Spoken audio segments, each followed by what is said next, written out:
Shattered reflections. The antique grandfather clock in the hallway chimed 6 times as Naomi Collins meticulously arranged the dinner table. Candles, wine glasses, the good china, everything positioned with the precision that had become her hallmark over 7 years of marriage to Julian. Tonight marked their anniversary, and despite the growing distance between them, she was determined to rekindle what they once had.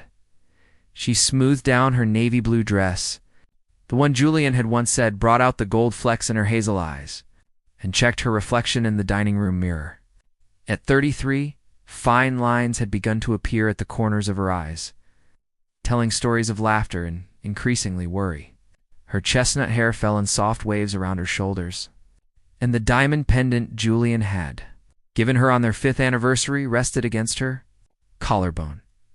Their home in the suburbs of Portland was everything they had dreamed of when they'd first married. Spacious rooms, filled with carefully selected furniture, a garden that bloomed even in the Pacific Northwest's temperamental weather, and walls adorned with photographs of their travels.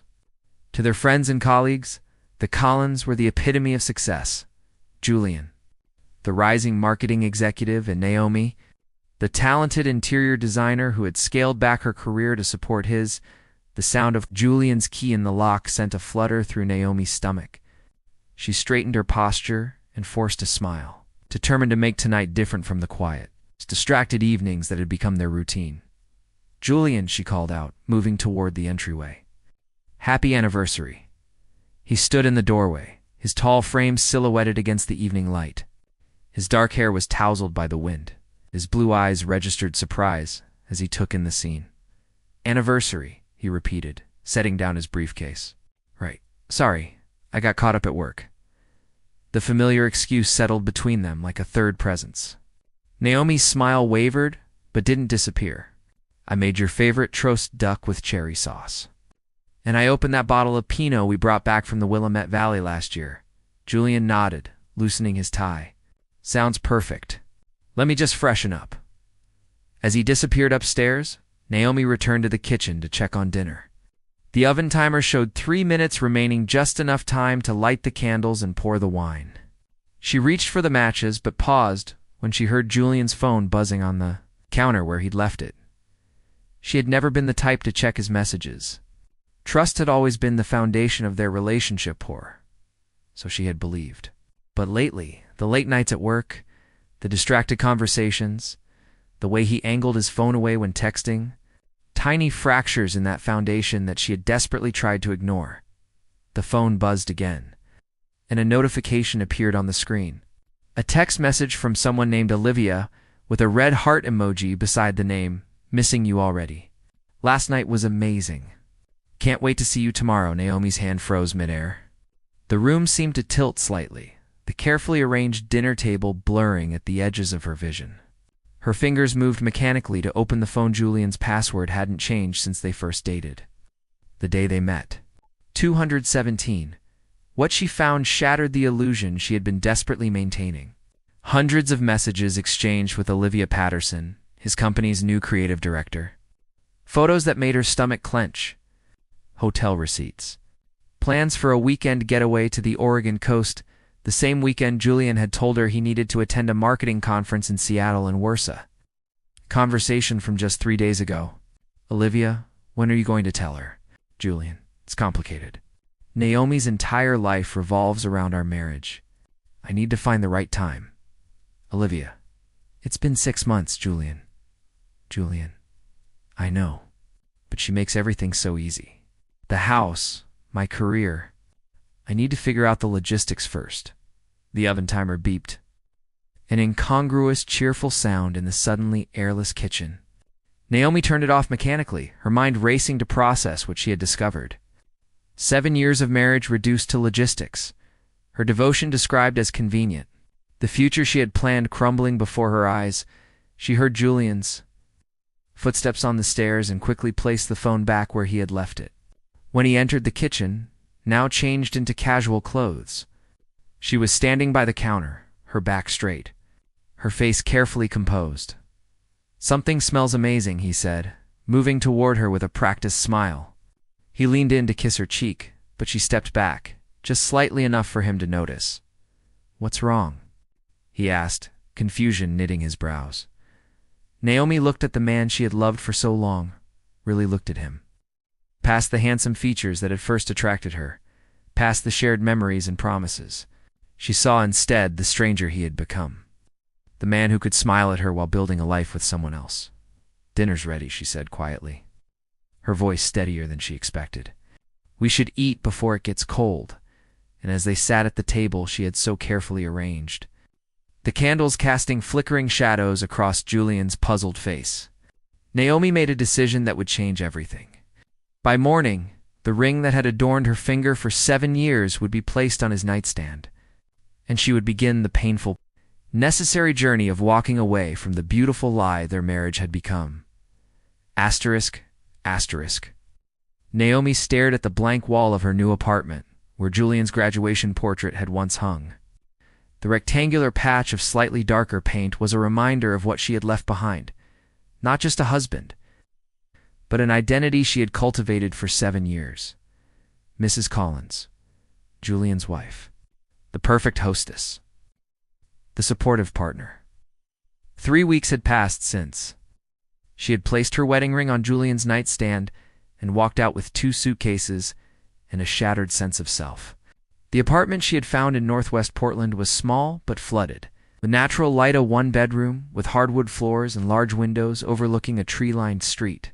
Nothing like the sprawling suburban home she had meticulously decorated. But it was hers alone.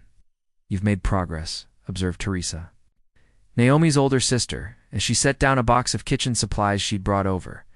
"At least it doesn't echo anymore."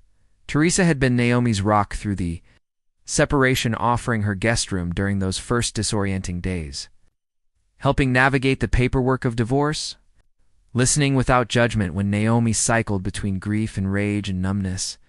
"It's still pretty bare," Naomi replied, running her hand along the back of a second-hand couch she'd purchased from a local thrift store. Most of their furniture had been selected together, each piece carrying memories she couldn't bear to bring with her. Starting fresh meant truly starting from scratch. "Bare is good," Teresa insisted, her practical tone a balm to Naomi's uncertainty. "Blank canvas. No ghosts." Julian had been texting daily apologies at first, then anger when she wouldn't respond, then calculated reminders about shared assets and accounts. Their last interaction had been through their lawyers, discussing the division of property. He had asked to keep the house, offering to buy out her portion. Naomi had agreed, wanting nothing more than to sever the physical ties that bound them together. "Have you thought about what you'll do next?" Teresa asked, unpacking mugs and arranging them on the open shelves of the kitchen.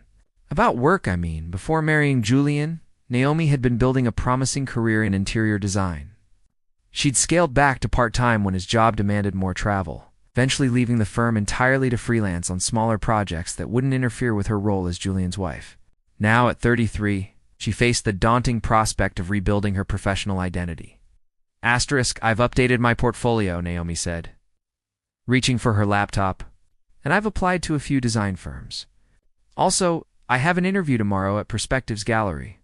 It's just an assistant position, but it's connected to the design world at least." Teresa nodded approvingly. "Good. Keeping busy helps. And you've always had an eye for beautiful things." After Teresa left, Naomi found herself alone in the unfamiliar space that was now her home. The silence wrapped around her like a heavy blanket. No Julian asking about dinner plans. No pretense of marital harmony. Just herself and the choices that stretched before her. Asterisk, she opened a bottle of wine, not the expensive kind Julian had preferred, but a simple read that she actually enjoyed, and curled up on the couch with her sketchbook. Drawing had always been her refuge, a private language of lines and shapes that expressed what words could not. Tonight, her pencil moved across the page in jagged, uncertain strokes that gradually softened. Finding a rhythm that felt like her own, her phone buzzed with a text message. For a moment, her heart lurched, expecting Julian's name to appear on the screen. Instead, it was from Claire, a former colleague from her design days. "Heard you're back in the job market? Let's catch up. Brunch tomorrow?" Naomi smiled, feeling a warmth that had nothing to do with the wine. She had withdrawn from many friendships during her marriage, especially those that Julian had deemed unsophisticated or not useful to his networking. Another freedom of separation, reclaiming those connections on her own terms. She texted back her agreement, then returned to her sketching. Without conscious intention, she found herself designing a room, not the carefully coordinated, magazine-worthy spaces she had created for clients, but something more organic, a space defined by light and possibility rather than perfection. The next morning, Naomi dressed carefully for her interview at Perspective's gallery.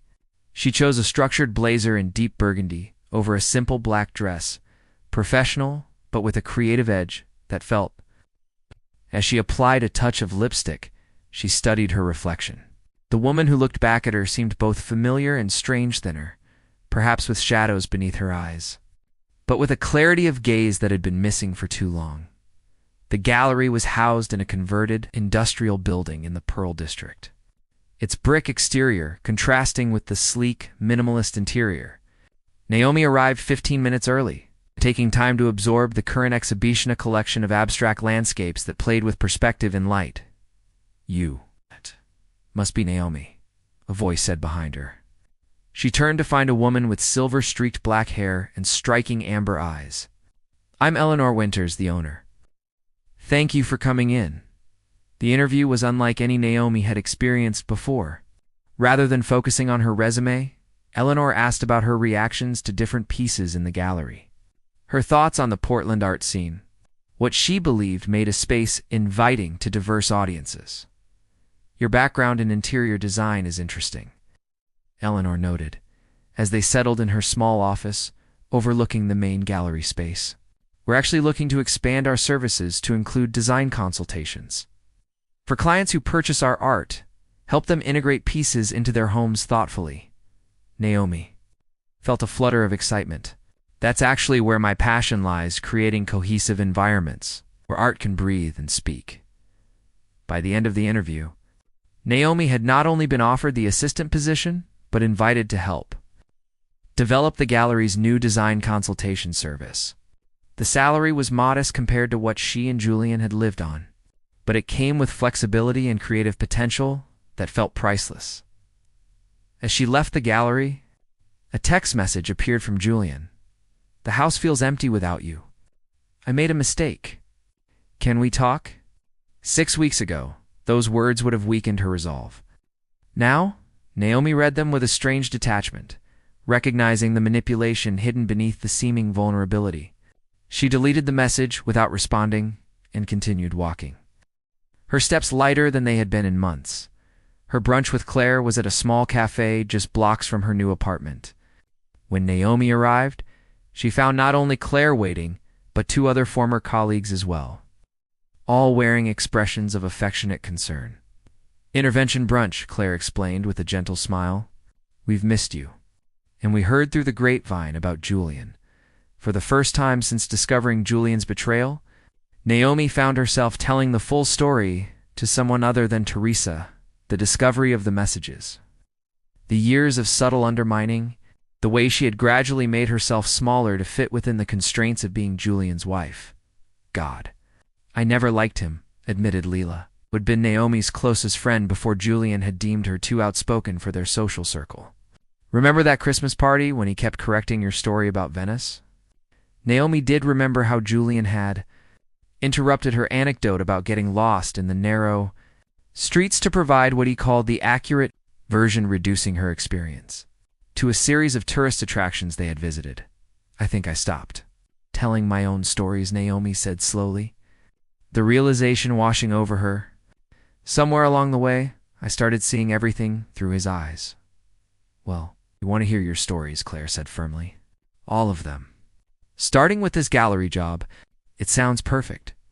As they talked and laughed, Naomi felt something unfurling within her, a sense of possibility, of connections being The empty frames of her new life weren't just spaces where old pictures had hung. They were openings waiting to be filled with new experiences, new relationships, new versions of herself. Later that evening, as she hung a single framed print on the blank wall of her apartment, gift from her friends, A vibrant abstract that seemed to pulse with energy, Naomi realized that emptiness could be a form of freedom. The spaces Julian had occupied in her life weren't just absent now. They were available for something better. Asterisk unexpected chapters. Monday morning arrived with a gentle autumn rain that pattered against the windows of Naomi's apartment. She stood before her closet, considering her options for her first day at Perspective's gallery. After 7 years of dressing to complement Julian's corporate image, choosing clothes that were solely for herself felt both liberating and strangely daunting. She finally selected a cobalt blue dress with architectural lines, paired with a silver pendant she had designed herself during an art class years ago before. Julian had suggested that her hobby was taking too much time away from their social obligations. The woman in the mirror looked professional, but distinctly herself, not an accessory to someone else's life. The gallery was quiet when she arrived, the rain having discouraged the usual morning browsers. Eleanor greeted her with a warm smile and a steaming mug of tea. "Perfect timing," she said, leading Naomi toward the back office. "We have a new exhibition installation beginning today. The artist is bringing the pieces at 10. I'd love your input on the arrangement." The morning passed in a blur of activity, learning the gallery's inventory system, reviewing the calendar of upcoming events, and meeting the small team that kept Perspectives running. By lunchtime, Naomi felt the pleasant exhaustion that comes from meaningful work. Her mind stimulated in ways it hadn't been in years. "The artist is here," called Marina, the gallery's senior assistant, just as Naomi was organizing the season's exhibition catalog. "Eleanor wants you to sit in on the installation discussion." Naomi followed Marina to the main exhibition space, where Eleanor was deep in conversation with a tall man who stood with his back to them. He was gesturing toward the far wall, his voice carrying a quiet intensity that immediately caught Naomi's attention. "The light changes dramatically throughout the day in this corner," he was saying. "I'd like the Sunrise series to catch that transition, if possible." "Naomi," Eleanor called, "come meet Daniel Ramsey. His photography exhibition Thresholds will be our featured show for the next 6 weeks." "Daniel, this is Naomi Collins, our new assistant director and design consultant."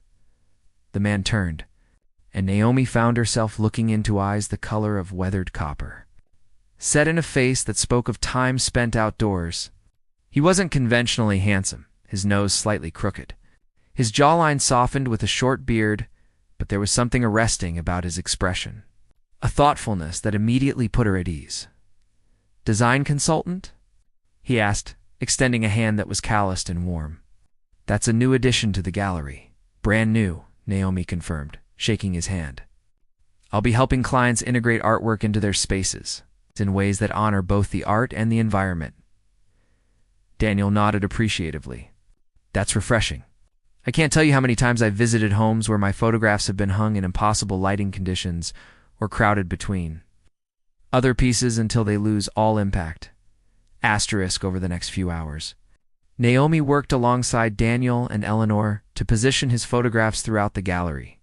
His exhibition, Thresholds, featured stunning images of doorways, windows, and passages from around the world, each capturing a moment of transition between one space and another, one state of being and the next. "This one is my favorite," Naomi admitted as they hung a large print of an ancient stone archway in what appeared to be a Mediterranean village.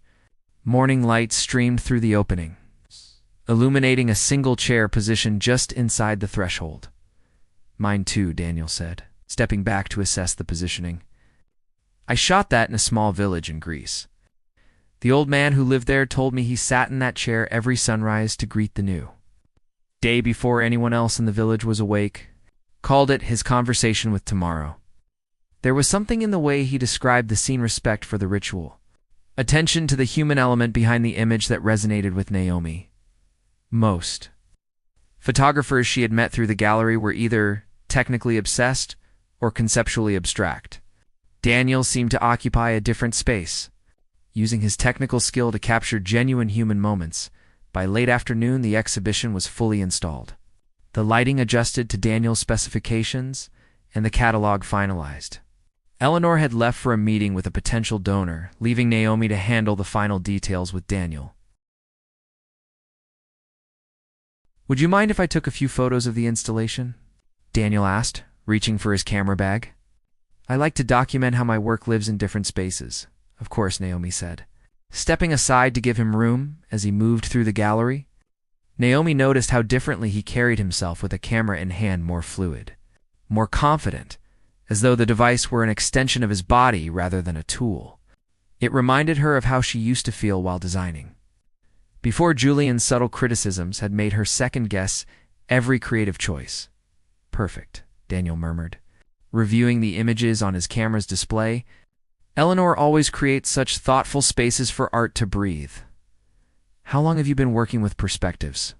Naomi asked, genuinely curious about his relationship with the gallery. Daniel lowered his camera, considering. About 3 years now.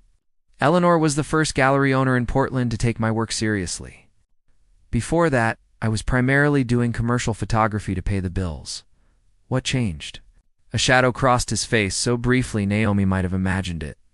Life circumstances. I needed my work to matter more, to say something worth hearing. He glanced at his watch. I should go school pickup. Naomi must have looked confused because he clarified, my daughter, Sophia. She's 8 and very unimpressed when I'm late. Before Naomi could respond, the gallery door opened, letting in a gust of rain-scented air and a woman in a stylish raincoat who made a beeline for Daniel. There you are, she said, her tone hovering between affectionate and exasperated. I've been calling you for an hour. Sorry, Rebecca, Daniel replied, his posture shifting subtly. We were finishing the installation. I keep my phone on silent during setup. The woman Rebecca turned to take in the exhibition, her gaze skimming over Naomi with practiced assessment. It looks wonderful. You must be new here, she added, addressing Naomi directly. I'm Rebecca Harlow, Daniel's gallery representative. Naomi Collins, she replied, noting the territorial edge in Rebecca's voice. Just started today. Actually, Naomi's going to be developing Perspective's design consultation service, Daniel explained, packing away his camera with careful movements. Helping clients integrate artwork into their spaces, Rebecca's perfectly shaped eyebrows rose slightly. How interesting. We should talk about that sometime. I have several clients who could benefit from such a service. She turned back to Daniel. Don't forget we have the magazine interview on Thursday. The writer wants to focus on your journey from commercial work to fine art. After they left, Rebecca's hand placed proprietarily on Daniel's arm as they walked out, Marina appeared beside Naomi with a knowing smile. Don't mind Rebecca, she said, straightening a gallery brochure that had been displaced by the breeze from the door. She's like that with all the female staff. Especially the attractive ones, are they? ... Naomi left the question unfinished. Marina shook her head. Not romantically, though not for lack of trying on her part. She's been his rep since before his wife died, and she's very invested in his career and in being the primary woman in his life, apart from his daughter. The revelation that Daniel was a widower shifted something in Naomi's perception of him. The shadow she had glimpsed made more sense now, as did the intensity he brought to his work. She wondered about his daughter, suddenly what it would be like to grow up with a father who saw the world through such an observant lens. Over the next 2 weeks, Naomi settled into the rhythm of the gallery. Her design consultation concept gained traction quickly, with 3 clients already scheduled for initial meetings. Eleanor had given her considerable freedom to develop the service. Trusting her expertise in a way that Julian never had, Daniel appeared periodically to check on his exhibition, sometimes with his daughter in tow. Sophia Ramsey was a serious child with her father's copper eyes and a quiet watchfulness that belied her age. While Daniel spoke with clients or adjusted lighting, Sophia often sat in a corner of the gallery with a sketchbook, drawing with focused intensity. During one such visit, Naomi found herself alone with the girl while Daniel discussed a potential commission with Eleanor. What are you drawing? She asked, crouching down.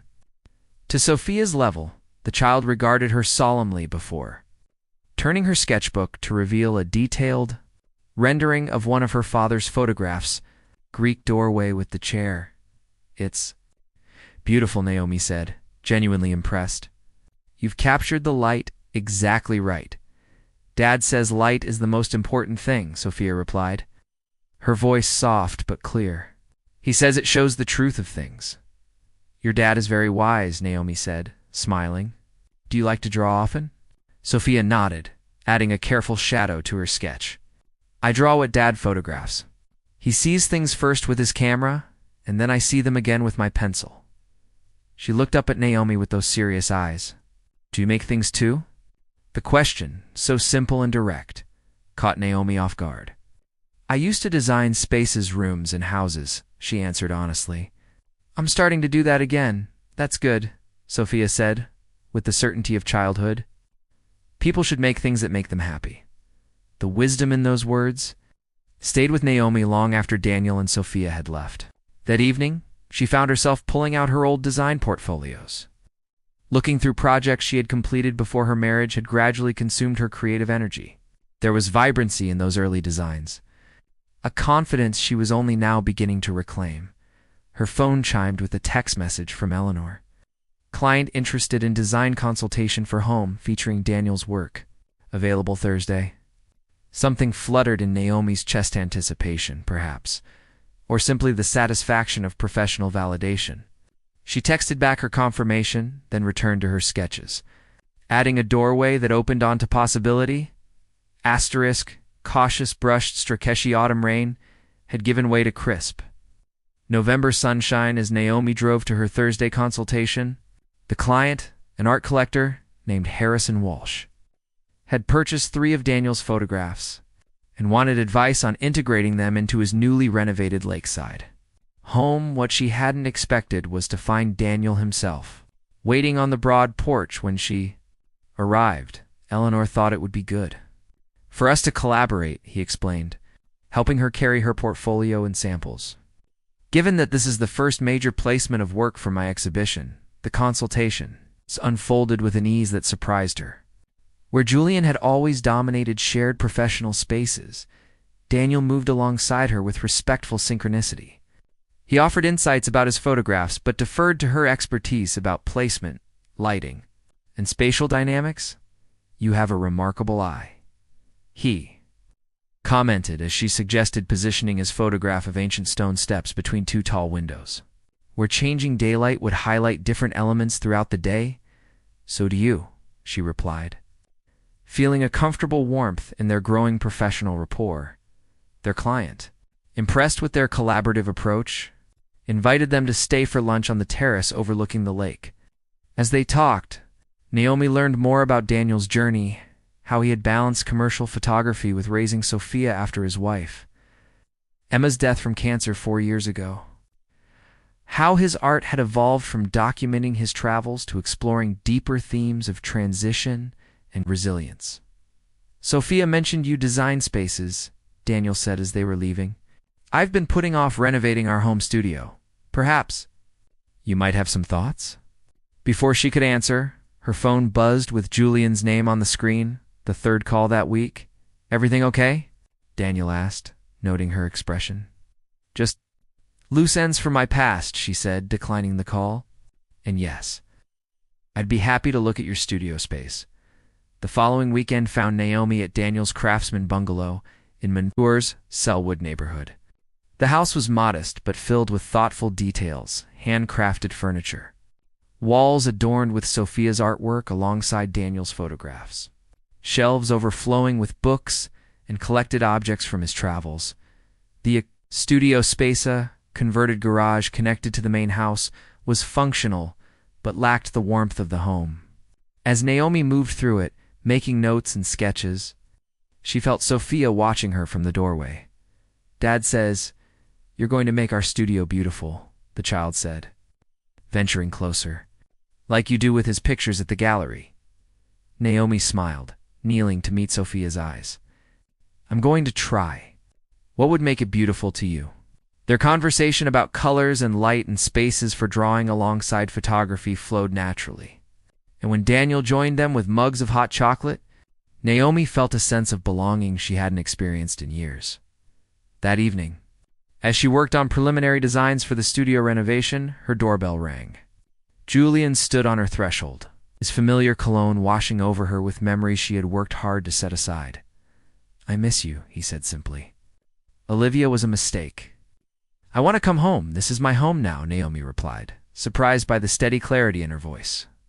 And I don't miss who I was with you after he left. She returned to her sketches' doorways, opening to new possibilities. Windows framing unexpected views, spaces designed for authentic living rather than appearances. In the margin of one drawing, almost unconsciously, she sketched a chair position to catch the morning light, a conversation with tomorrow. Canvas of Tomorrow, the studio renovation became a bridge between Naomi's past expertise and future possibilities. Working weekends alongside Daniel and Sophia, she transformed the space with thoughtful design choices, north-facing windows for consistent light, adaptable work areas for both photography and Sophia's growing artistic pursuits, and walls specifically designed to display their creative journeys. It feels right, Daniel said on the day they completed the project. 3 months after her first day at the gallery, like the space was always meant to be this way. Their professional collaboration had gradually evolved into something deeper coffee after gallery events. Weekend outings with Sophia to museums and parks. Quiet dinners where they spoke of art and loss and rebuilding. Daniel never pushed, respecting the careful pace with which Naomi approached this unexpected connection. One evening in early spring, as they sat on his porch swing while Sophia slept inside, Daniel reached for her hand. "I've been thinking about thresholds," he said, his voice gentle in the gathering dusk. "Those moments when we stand between what was and what might be." Naomi looked at their intertwined fingers, remembering how she had once removed her wedding ring and walked away from a life built on illusion. "I used to think trust was something you gave once," she admitted. "That once broken, it couldn't be rebuilt." Daniel nodded, understanding in his eyes. "After Emma died, I thought the same about love, that it was a one-time journey. But Sophia taught me that hearts are more resilient than we know. She's a wise teacher," Naomi said with a smile. "She approves of you," Daniel replied, his thumb tracing circles on her palm. "Says you see the light in things, like I do." The fragile moments stretched between them, filled with possibility. In her mind's eye, Naomi could see the path that had led her here through betrayal and emptiness to this quiet porch, where authenticity and gentle caring had replaced performance and pretense. "I'm not afraid anymore," she realized aloud. Daniel's smile deepened, reaching his eyes with a warmth that felt like home. "Neither am I." As the evening star appeared above them, Naomi leaned forward and kissed him, not a desperate grasp at happiness, but a deliberate step across a threshold into something true. No diamonds, no promises of perfection, just a people who had learned that real love begins with seeing each other clearly, standing together in the honest light of a new day. Later that week, when her final divorce papers arrived, Naomi placed them in a folder without the grief she had once expected. That chapter had closed. But the canvas before her held colors and possibilities. She was only beginning to explore a studio filled with creativity. A gallery where her professional voice was valued. A relationship built on mutual respect. And most importantly, a self rediscovered. The woman who had once walked away from a marriage empty-handed now found her life overflowing with authentic connection and purpose. Not because she had found someone new, but because she had found herself first, the artist, the designer, the woman who could stand in her own light and recognize her worth. As she hung a new photograph in her apartment, one Daniel had taken of her, and Sophia laughing in the studio, Naomi thought. Of the old man in Greece who sat in his chair each morning for a conversation with tomorrow. She understood him now.